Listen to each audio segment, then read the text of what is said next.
On a lu le verset 20, frère. Le verset 20. Voyons ce que dit le verset 8. Il dit, exalte là, elle te délivrera. Exalte là, elle te délivrera. Il dit, voici le commencement de la sagesse. À partir du verset 7 autant. Pour moi, voici le commencement de la sagesse. Acquiert la sagesse. Et avec tout ce que tu as possède, acquiert l'intelligence. Elle exalte là, elle te délivrera. Elle fera ta gloire si tu l'embrasses. Elle mettra sur ta tête une couronne de grâce. Elle t'ornera de magnifiques diadèmes. Écoute mon fils, écoute mon fils, ma fille, écoute bien. Écoute ce qu'il dit. Quand tu lis prophète, tu es toujours en train d'entendre le Père parler.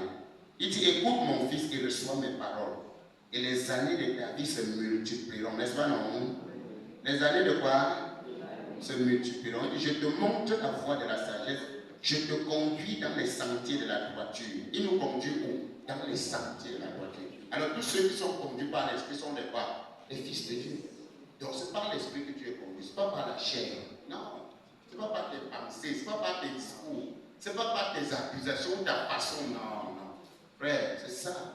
On doit être droit parce qu'il veut qu'on mette de l'ordre ce matin. C'est pas une outil qui nous conduit dans le chemin de la droiture. Il veut qu'on soit droit dans sa parole, qu'on accepte cela. Si tu marches, ton pied ne sera point gêné. Et si tu cours, tu ne chasseras point. Retiens l'instruction, ne t'en dessaisis pas. Garde-la, car elle est ta vie. Elle est quoi? Notre vie. Garde. Si tu cours, tu ne tomberas pas. Frère, cours. Parce que quand tu cours avec la parole, tu ne chanceras pas. Tu ne t'en dessaisis pas là-dessus. Donc reviens, écoute. Et comprends ce que le Père a dit. Mon fils, écoute. Il n'a pas dit écoute autre chose. Pourquoi est-ce que nous écoutons les choses qui n'ont rien à voir avec la parole? Pourquoi est-ce que tu écoutes ça? Il dit écoute ma parole. Écoute la parole, n'écoute pas autre chose. Écoute mes instructions. Il dit ne t'en dessaisis pas, car elle est ta vie. C'est ce que tu dois écouter là. Mais beaucoup de gens maintenant. Et il dit, maintenant mes frères, comme tu as dit ce matin, que Seigneur, je reviens à toi de tout mon cœur. Maintenant, il te montre quelque chose dans Colossiens 3. Maintenant, il te dit ce qu'il faut faire maintenant. Colossiens 3. Il te dit ce qu'il faut faire. Tu as décidé que ce matin, vraiment, tu as dit, Père, j'ai écouté que j'étais à gauche, à droite. Vraiment, je ne vivais pas ma vie, je ne courais pas dans la course de la vie. Et il t'a repris maintenant pour te montrer d'entrer dans la course de sa vie. Et qu'est-ce qu'il te dit maintenant dans Colossiens 3, à partir du verset 8? Nous allons voir les instructions qu'il va te donner. Il dit, mais maintenant, donc si tu as décidé de mettre l'ordre, mon fils, regarde ce que je vais te dire. Avant d'arriver dans Colossiens 3, on va passer par Éphésiens 4. On va passer par Éphésiens 4 d'abord. C'est très important. Qu'est-ce qu'il dit dans Éphésiens 4? Il dit dans Éphésiens 4, à partir du verset 30, il nous dit que toute amertume, n'est-ce pas? Que quoi? Toute amertume. Waouh, ça c'est fort, frère. Très important. Quelqu'un peut continuer à dire ça? Peut continuer à dire ce qui est écrit là, au verset 30. C'est au verset 30. On commence au verset 30. Éphésiens 4. À partir du verset 30. À partir du verset 30. Oui. N'attristez pas Le Saint-Esprit. Voilà. Par lequel vous avez été scellés pour le jour de la rédemption. Que toute amertume, voilà, toute animosité, toute colère, toute clameur, toute calomnie et toute espèce de méchanceté disparaît au milieu de vous. Voilà. Amen. Hein? Donc on comprend bien ce qu'il est en train de dire, n'est-ce pas?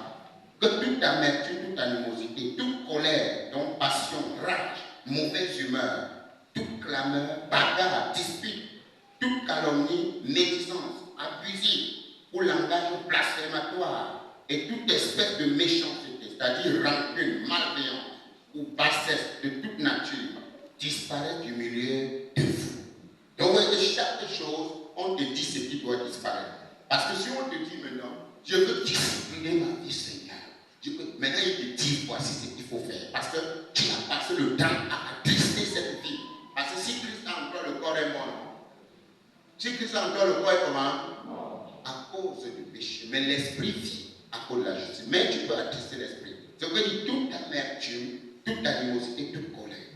Et il nous explique ce que veut dire, bien aimé, la colère. On dit la rage.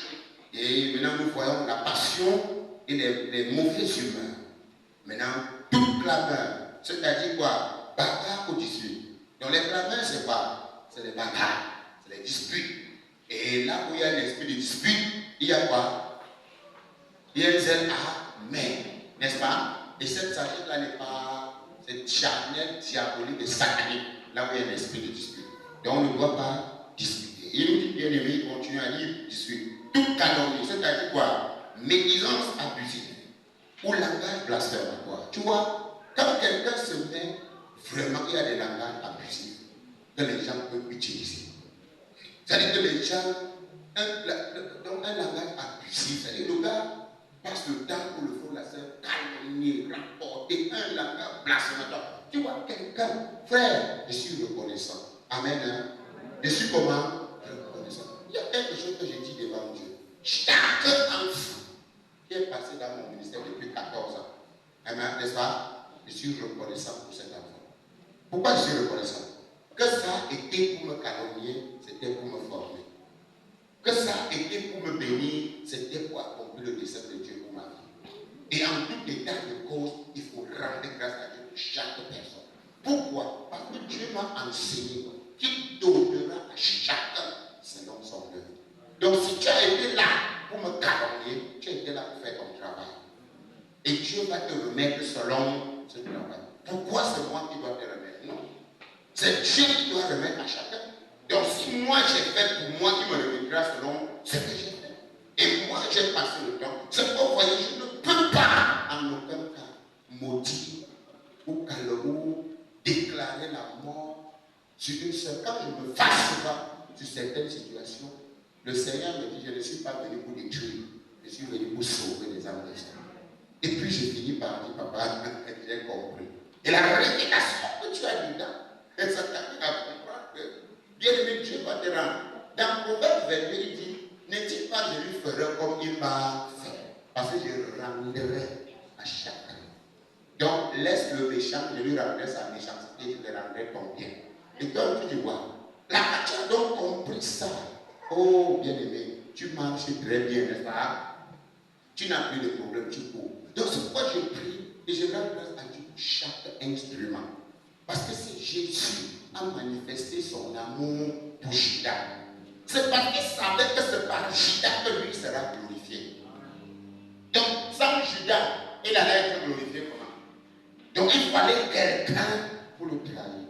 Alors sans une personne pour me pardonner, me persécuter, je saurais que je peux pardonner comment?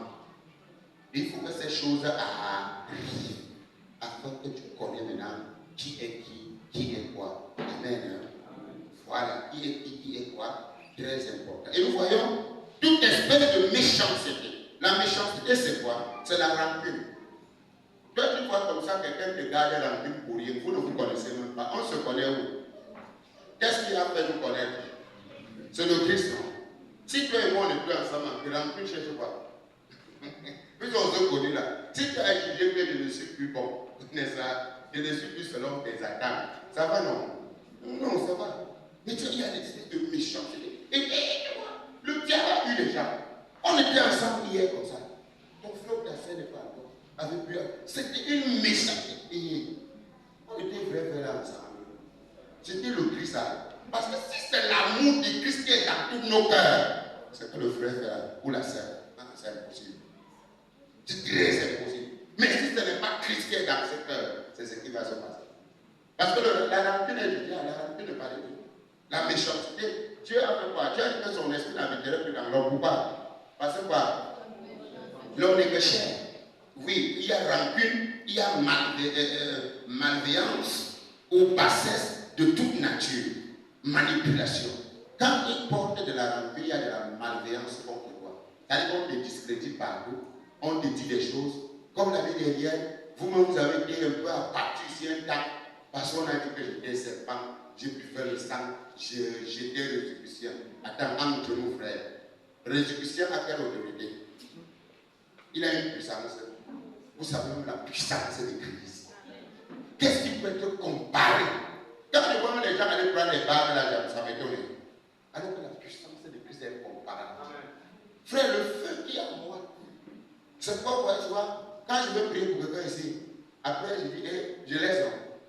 Parce que le feu de Dieu qui est là, quoi, Satan sort. Satan est trop petit comme ça.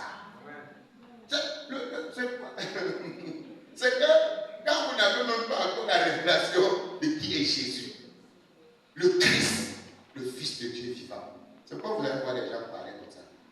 Satan, c'est qui? Tout ce qui nous trompe, c'est la manipulation. Satan veut manier ou diviser. C'est pour le problème de ça. Et je vais te dire une chose. Pourquoi il faut pardonner les gens quand tu mets ta vie en ordre? Parce que seule la personne que tu rejettes aujourd'hui peut être la source de ta bénédiction de demain. Peut-être que vous ne connaissez pas ça. Il y a des gens qui ne comprennent pas. C'est un mystère que le Seigneur m'a dit. C'est pourquoi je ne rejette personne. Vous avez vu tous les enfants, les frères et les sœurs qui reviennent là-dedans. Les fils et tout, ma vie, j'étais quelqu'un. Je ne peux pas le faire. Pourquoi? Je te pardonne. Pourquoi? Parce que quand tu vois quelqu'un, si Dieu a dit, président, quelle est une bénédiction pour toi, jette-moi. Tourne ton théâtre comme tu veux.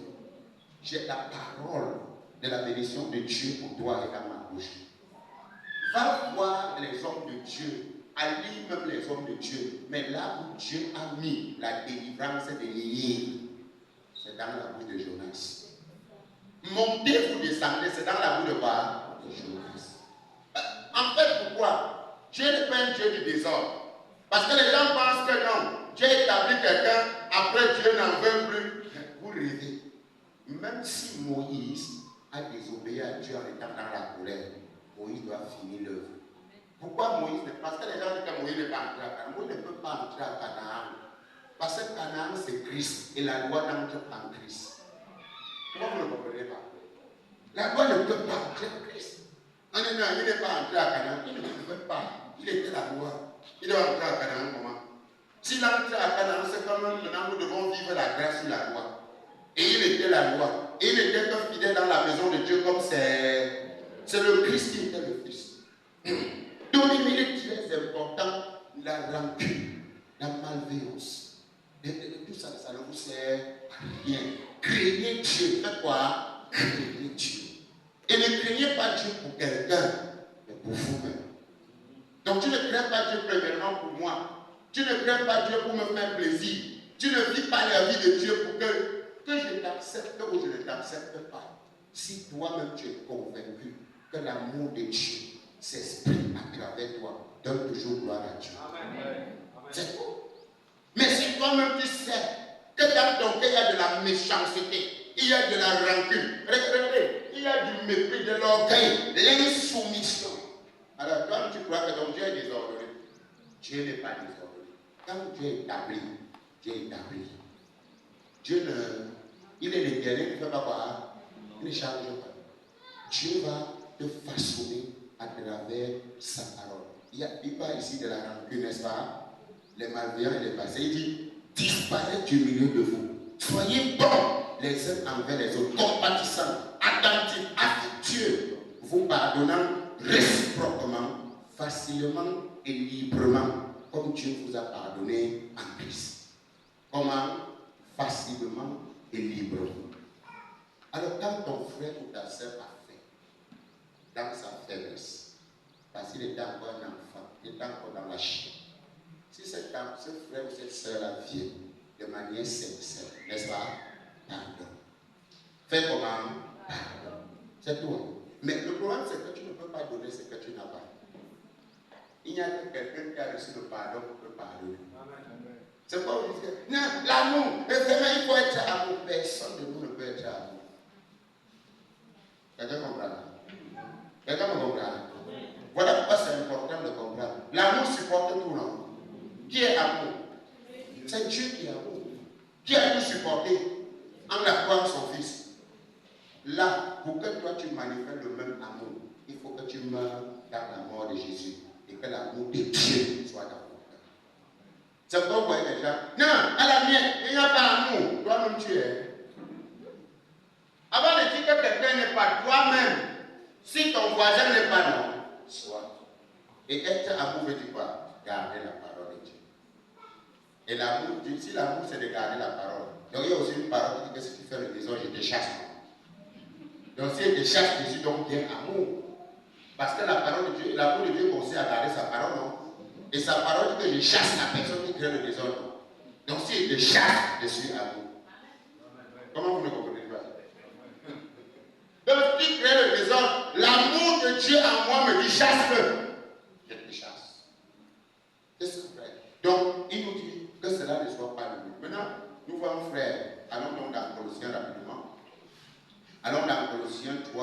maintenant pour achever, nous lisons notre verset là et puis on met la clé sur le paillasson.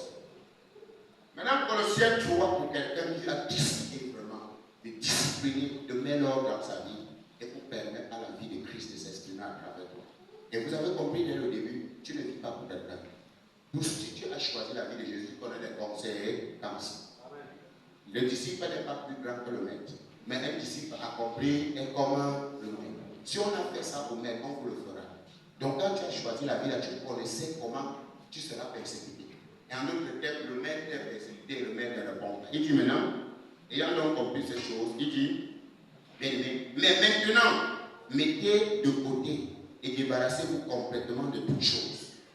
Mettez de côté et débarrassez-vous complètement de toutes choses.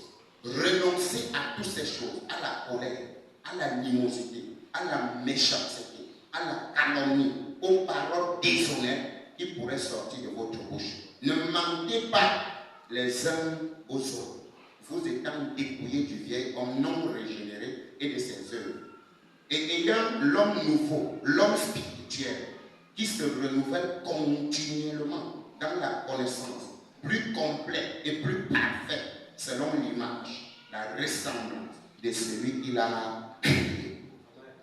Donc voilà quelqu'un qui veut mettre de l'ordre maintenant. Donc tu as bien compris ce matin. Tu rentres, tu dis Seigneur, puisque tes yeux sont sur la terre pour voir ce que les cœurs purs, nous sommes purs à cause de la parole. Donc ce n'est pas autre chose qui nous rend purs. Comme c'est ta parole qui me rend pur, cette esprit aide-moi à demeurer. Tu dis celui qui demeure dans la parole, qui médite cette parole, il est comme un arbre planté près d'un courant. Seigneur, donne-moi, garde un peu mes yeux, éloigne de mes yeux, écarte mes yeux à la vue des choses vaines, dirige mon cœur vers ta parole. C'est ce que ça dit, le service prière. Frère, j'aime souvent beaucoup la prière du service dans Somme 119. Souvent quand je veux un peu m'exercer à prononcer les paroles de joie, je pars dans Somme 119. Et c'est une parole, et je lis les Sommes dans la Somme 119 sur quoi? Sous l'inspiration de la grâce. C'est comme ça que je dis. Parce que quand je vois David, il dit Seigneur, enseigne-moi tes statuts. Seigneur, Dieu, éloigne mes yeux à la vue des choses vaines. Incline mon cœur vers ta parole. Seigneur, enseigne-moi ces statuts. Seigneur, conduis-moi sur les sentiers de la justice. Donc lui, il ne vient pas par rapport aux hommes, par rapport à quoi que ce soit. Donc si tu mets de l'ordre, ce matin, tu as bien compris que toi, c'est toi seul. Parce que tous comparaîtront devant le tribunal. Devant quoi? Le tribunal. Tu ne serais pas avec quelqu'un. Tu ne serais pas avec moi. Tu ne dirais pas, non, moi, je serai plus de ton sang. Parce que la parole est établie dans ton cœur. La parole est enseignée. Tu ne diras pas que non, je ne savais pas ce qu'il fallait faire. La loi pouvait dire, il dit dans Deutéronome 30, la parole là n'est pas vraiment loin de vous pour que vous vous dites qui ira chercher. Il n'est pas vraiment au-dessus de vos forces pour que vous dites, elle est tout près de vous, dans votre cœur et dans votre bouche. C'est la parole de la foi. Donc si toi-même tu commences ce matin à dire, mais regardez, je vais vous lire un dernier verset. Bien aimé, je vous lis un dernier verset dans ma version. Amen. Hein? J'ai une version là. Est-ce que quelqu'un a la même version? Cette autre version ici, bien aimé, il dit au verset 23, il dit au verset 23, il dit, puis il dit à tous, si quelqu'un veut venir, n'est-ce pas, après moi, comme mon disciple. Écoutez les critères, comme son, tu veux venir comme son disciple, qu'il renonce à lui-même et mette de côté ses intérêts égoïstes. Qu'il se charge chaque jour de sa croix, exprimant une volonté d'endurer tout ce qui pourrait advenir. Quelqu'un comprend? Tu mets tes intérêts égoïstes à côté. Tu dois, bien aimé, exprimer une volonté d'endurer tout ce qui pourrait en venir à cause de lui. Donc, quel qu'en soit ce qui t'arrivera à cause de lui, tu vas endurer. Et qu'il me suive, croyant en moi, se conformant à mon exemple de vie. Et, dans le cas échéant, souffrant ou peut-être même mourant à cause de sa foi en moi. C'est vrai. Il n'y a pas de débat. Tu mets de côté et tu dois exprimer une volonté d'endurer. N'est-ce pas? Tout ce qui pourrait arriver. On pourra t'insulter, on pourra t'outrager. Vous savez, souvent nous lisons la Bible. Après, quand je vois les frères et sœurs venir se plaindre, l'autre jour, comme on était derrière avec les sœurs, l'autre jugeait l'autre. J'ai pris, et l'autre avait vraiment menti sur sa sœur. Elle avait dit quelque chose qui ne voulait pas ça. J'ai pris la Bible, j'ai dit lisons. Et je lui donne à elle de lire. Après, quand elle dit, mais après, puis quand c'est comme ça, on va faire comme ça. Elle s'est arrêtée pour engager les pleurs. J'ai dit, c'est pas un problème de pleurs. Lis. Parce qu'elle-même, quand elle a vu, heureux seriez-vous lorsqu'on vous persécutera, lorsqu'on vous outrera, lorsqu'on dira faussement toutes sortes de mensonges. Elle a vu réjouir. Au lieu de se réjouir, elle a plutôt engagé les pleurs. J'ai dit, mais attends, tu n'as pas vu ici qu'il faut pleurer en ce moment. Tu as vu qu'on a dit, il faut se réjouir. Non, vraiment, donc quand c'est comme ça, on va laisser que les gens viennent nous faire n'importe quoi. Tu as donc compris. Et je lui ai regardé, il m'a dit, tu as raison. Tu sais pourquoi tu agis comme ça? Elle dit non, c'est encore la nature humaine. Ce n'est pas toi qui fais, c'est normal pour que tu aies cette réaction. Parce que la justice humaine n'est pas comme la justice de Dieu. La justice de Dieu, tellement, si tu n'es pas vraiment mort en Jésus, tu ne peux pas supporter. Parce que la justice de Dieu dit quoi? De subir les injustices. Alors que la justice humaine dit qu'on doit te juger. Et maintenant, quand elle a vu ça, elle a engagé d'abord les pleurs, après elle a suivi les larmes. Elle a dit, bon, papa, on est obligé. Il dit, maman, c'est le seul chemin. C'est ici, là. Il dit, quand même, ce n'est que là. Tu sais ce qu'on appelle la mesure de la statue parfaite, maman, ce n'est que là. On dit l'édification, donc on construit un corps. Ce n'est que ici. Si tu as goûté que le Seigneur est bon, maman, ici le lait spirituel est plus non. Tu as une pierre divine choisie par Dieu, rejetée par les hommes. Parce que la vie de Christ fait que les hommes nous rejettent. C'est comme ça qu'on n'a pas le choix. Amen. Tu es une pierre précieuse choisie par les dieux. Et maintenant, vous, comme des pierres précieuses, édifiez-vous pour former une maison spirituelle, pour offrir des victimes spirituelles à Dieu par Jésus-Christ. C'est des victimes spirituelles. Tu vas faire comment? C'est ça que dit maman, voilà ça. Tu finis de lire la parole. Pardon, quitte sur la lettre, va au-delà de la lettre. Vois comment Jésus te parle ici. C'est Jésus lui-même qui dit. Et maintenant, il dit que maintenant, maman, ce n'est plus toi qui subis, c'est moi qui subis en toi. Tu as fait de moi Seigneur de la vie, tu dis oui. Maintenant, si tu as fait de lui, pourquoi toi tu ne fais pas ça? Donc tu as compris que les deux sont liés. Et maintenant, regardez, est-ce qu'il faut accuser le diable là-bas? Non. Le diable qui a vaincu, c'est nous le problème. Souvent on accuse le diable pour rien. Nous on ne veut pas changer, on ne veut pas se renouveler. Et puis comme ce n'est pas facile de voir le pauvre diable qui est là-bas avec ses gros yeux. Il a perdu, mais toi tu es là pour l'accuser. Donc, bien aimé, est-ce que quelqu'un a compris ce matin? Acclame pour le Seigneur.